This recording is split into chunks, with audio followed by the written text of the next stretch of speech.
I'm Sergeant Joe Eastham with Lakeport Police Department. I'm a certified composite sketch artist, and I just want the community to know that this service is available. We're using this whenever we feel that it might help solve a case. We have solved cases with this, and we also want surrounding agencies in the whole North Coast area to know that this service is available. If you have a case that you think might benefit from a sketch, even if it's from like a surveillance video, I can draw that. So contact us if you could use our services. So I've always been into drawing since I can remember, and then took a couple classes in college.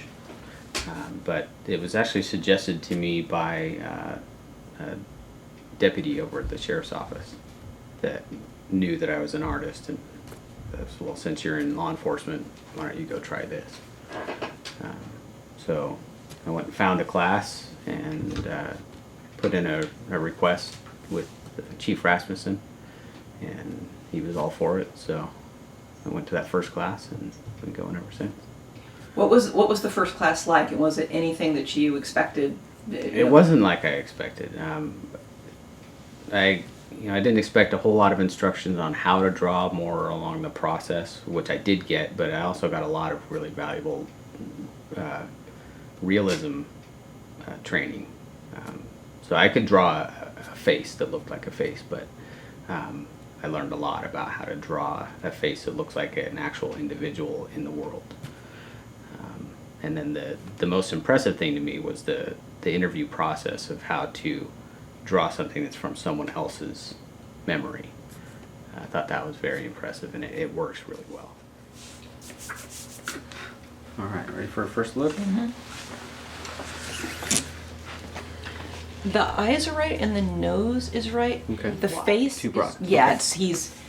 it's more refined and narrow. Okay. The mouth is really pretty good, and the chin is also just a little bit, maybe slightly more pointed, but still it's, well, I don't even want to say the word pointed, because the chin is really close. I think if it were slightly more narrow. Okay.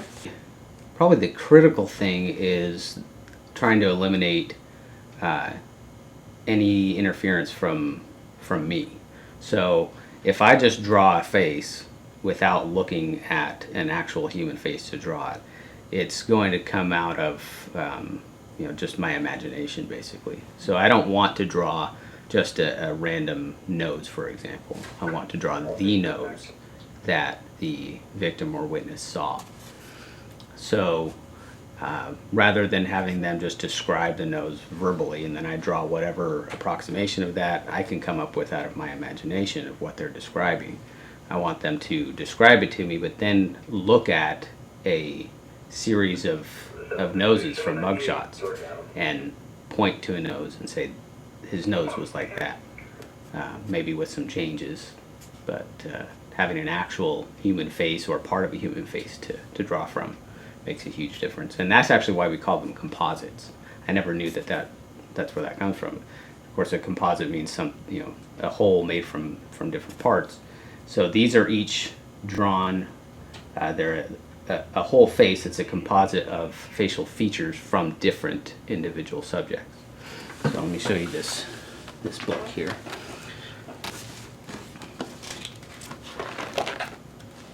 So what I'll have a witness or a victim do is look through this book after they've described the suspect's face to me and wait for one of these sets of eyes to kind of jump out at them, because that image is already in their mind, and as human beings we automatically pick out things that match what we've seen. So it's kind of like a match game for them. They look through these various photographs of eyes or noses or mouths, and when one of them matches that mental image they've got, they'll say they were like that, or they were like that with this subtle change, and then I can actually look at this photograph and draw that on the page.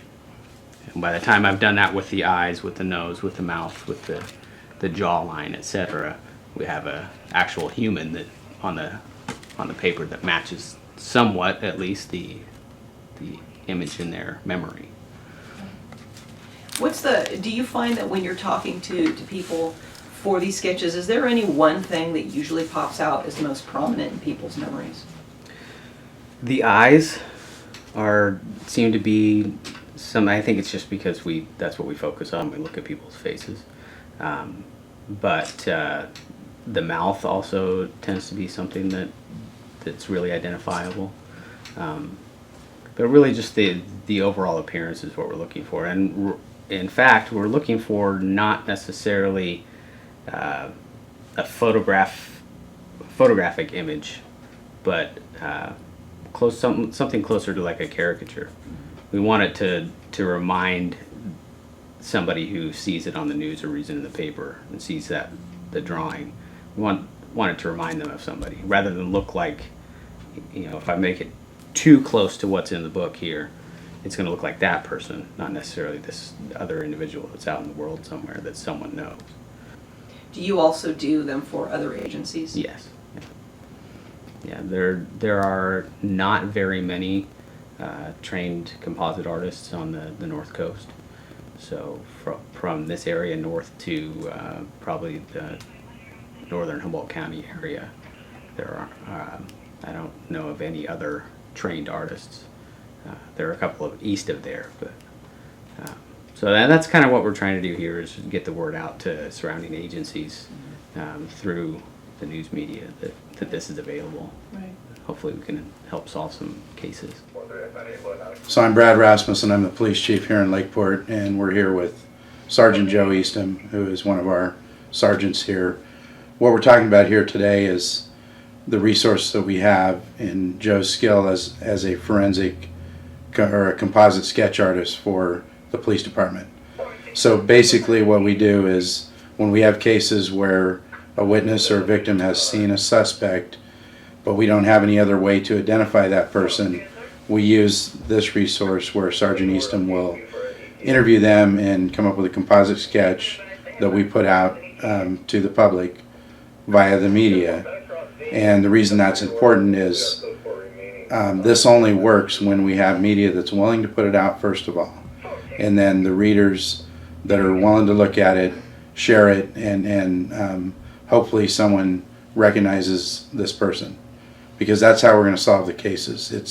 It's the people out in the community that see what we're putting out that are calling in the leads. That's how we're going to solve it, and we can't do it without the community. So if I should see a sketch on social media or in a print publication, what should I do? Well, we'd hope that people would share that information to their followers so that we can reach as many people as possible in the area, or sometimes even in the region, to try to get that face out there. Hopefully someone sees it, recognizes it, calls in a lead, and we can identify a suspect. And it's really critical on some of these serious felony crimes that we have. The other thing is that we're available and willing to assist other law enforcement agencies with this resource when they need it.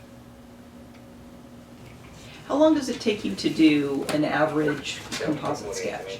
1 to 2 hours, sometimes longer. It really all depends on the victim or witness, because it really is coming ideally out of their memory. So as long as they are requesting changes to the sketch, we'll continue the process. But I mean, I think you've got the essence of him there, and Yeah.